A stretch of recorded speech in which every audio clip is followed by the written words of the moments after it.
pagi Ibu. Pagi Bu. Perkenalkan, nama saya Sofia Wulandari. Saya mahasiswi dari Stikes Gunung Sari. Berdirinya saya pada pagi hari ini di depan Ibu. Saya ingin membawakan penyuluhan atau promosi kesehatan yang bertema pencegahan diare pada anak. Atau sebelumnya ibu-ibu yang ada di sini tahu apa itu diare? Tahu. Coba Ibu sebutkan apa itu diare. Berak-berak. Kurang lebih seperti itu ya ibu-ibu. Nah, baik, saya akan menjelaskan lebih detailnya lagi apa itu diare. Nah, diare adalah suatu kondisi di mana seseorang buang air besar dengan konsistensi feses itu yang sangat cair dan frekuensinya itu lebih sering dalam sehari. Nah, contohnya itu frekuensi BAB tidak normal. Nah, frekuensinya itu lebih sering dalam sehari seperti 3-6 kali dalam sehari dengan konsistensi feses yang sangat cair. Ini bisa dikategorikan dengan penyakit diare. Dan selanjutnya itu frekuensi BAB normal. Umumnya 1-2 kali dalam sehari itu dengan konsistensi feses yang tidak terlalu keras atau cair. Selanjutnya ada pun penyebab diare. Nah, penyebab diare itu ada 4. Yang pertama bakteri, kedua virus, ketiga malabsorpsi, dan yang keempat alergi dan keracunan. Kita bahas yang pertama dulu Bu, yaitu bakteri. Nah, di bakteri itu ada yang namanya bakteri Salmonella dan E. coli yang biasa kita temui pada makanan mentah atau makanan yang tidak diolah dengan benar. Dan yang kedua ada virus. Di virus itu ada yang namanya rotavirus yang menyebabkan infeksi pada saluran pencernaan, khususnya pada anak-anak di bawah usia 5 tahun. Dan yang ketiga ada malabsorpsi. Nah, malabsorpsi adalah kondisi di mana tubuh tidak mampu menyerap nutrisi secara optimal dari makanan yang dikonsumsi setiap hari. Dan yang keempat ada alergi dan keracunan. Ini biasanya disebabkan oleh makanan dan susu.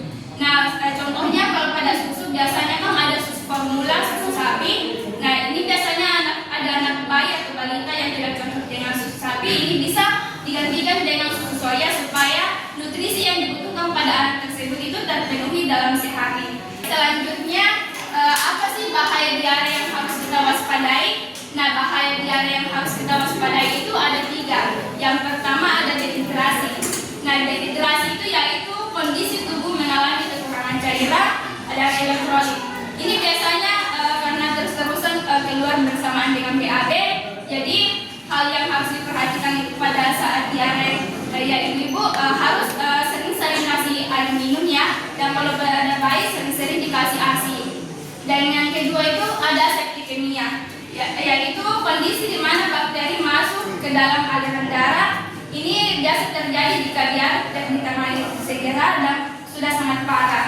Jadi hal yang harus diperhatikan itu pada anak-anak ibu, kalau sudah terkena diare 3-6 kali diare dalam sehari itu, sebaiknya langsung saja dibawa ke pelayanan kesehatan terdekat, baik di puskesmas maupun di rumah sakit langsung. Dan yang ketiga itu ada malnutrisi. Nah, malnutrisi adalah kondisi di mana mengalami kekurangan gizi karena kurangnya asupan makanan. Jadi pada saat anak-anak terkena diare itu nafsu makannya menurun karena rewel dan perutnya sakit. Yuk kita lihat tanda dan gejala diare. Yang pertama kita lihat, yang pertama itu ada berat lembek atau fesesnya yang sangat cair. Dan yang kedua itu disertai dengan demam, mual dan muntah, haus berlebih, tidak nafsu makan, dan badannya lemas. Jadi ini adalah tanda dan gejala yang biasa kita lihat pada anak-anak jika terkena diare. Selanjutnya, adapun pencegahan diare pada anak yang harus kita lakukan itu yang pertama memberikan ASI. Jadi ASI adalah makanan paling baik dalam pertumbuhan sampai umur 6 bulan. Yang kedua itu memberikan makanan pendamping ASI kepada anak sesuai umur. Jadi kita harus perkenalkan kepada anak-anak makanan pendamping ASI saat sudah memasuki usia 6 bulan. Jadi hal yang harus diperhatikan itu adalah mencuci tangan sebelum menyiapkan makanan, menyuapi anak, dan memasak makanan yang bersih dan sehat. Yang ketiga, memberikan air minum matang dan menggunakan air bersih. Jadi bukan cuma penularan kuman infeksius penyebab diare ditularkan. Ini bisa melalui makanan, minuman, dan bahkan benda tercemar. Jadi hal yang harus diperhatikan itu kepada ibu-ibu itu sebaiknya masak saya sendiri air minum yang ada di rumah supaya lebih bersih dan higienis, jangan menggunakan air galon. Dan yang keempat itu mencuci tangan dengan sabun. Jadi sangat penting dalam pencegahan diare pada saat sesudah buang air besar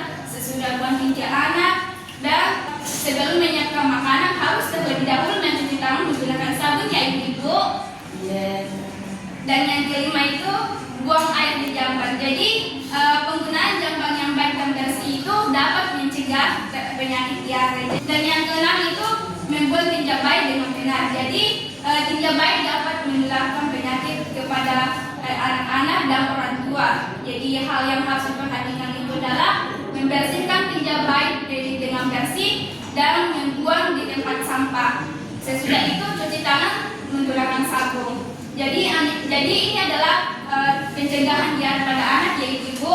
Apakah sudah dimengerti? Sudah. Baik, sebelum saya akhiri penyuluhan pada hari ini, saya persilahkan kepada ibu yang ada di sini untuk bertanya. Yang mau bertanya silakan angkat tangannya, Ibu. Ibu silakan. Pertanyaan saya, apakah anak-anak mengalami dehidrasi saat menderita diare? Baik Ibu, ini pertanyaan yang sangat bagus. Nah, pada saat anak-anak terkena diare itu pasti akan terkena dehidrasi, ya Ibu. Jadi hal yang harus diperhatikan itu adalah dengan memberikan sering-sering air minum, ya Ibu, dan pada bayi itu sering-sering kasih ASI.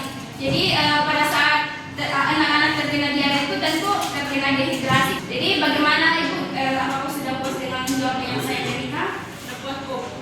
Selanjutnya, apakah masih ada ibu yang bertanya? Saya. Baik Ibu, saya persilahkan. Apa saja gejala yang biasanya dialami anak-anak ketika terkena diare? Baik Ibu, pertanyaan yang sangat bagus. Nah, seperti yang saya tadi jelaskan, tanda dan gejala diare pada anak dan sering kita lihat itu, pertama itu fesesnya sangat cair dan disertai demam, mual dan muntah, haus berlebih dan tidak nafsu makan, dan badannya lemas. Jadi ini adalah tanda dan gejala yang pertama kita lihat. Baik Ibu, apakah sudah puas dengan jawaban yang saya berikan? Puas Bu. Puas Bu. Baik, kalau begitu saya berterima kasih kepada ibu-ibu yang telah hadir pada penyuluhan pada pagi hari ini, dan terima kasih sudah meluangkan waktunya untuk hadir di penyuluhan yang saya adakan hari ini. Nah, mohon maaf bila ada kekurangan pada penyuluhan hari ini. Wabillahi taufiq wal hidayah. Wassalamualaikum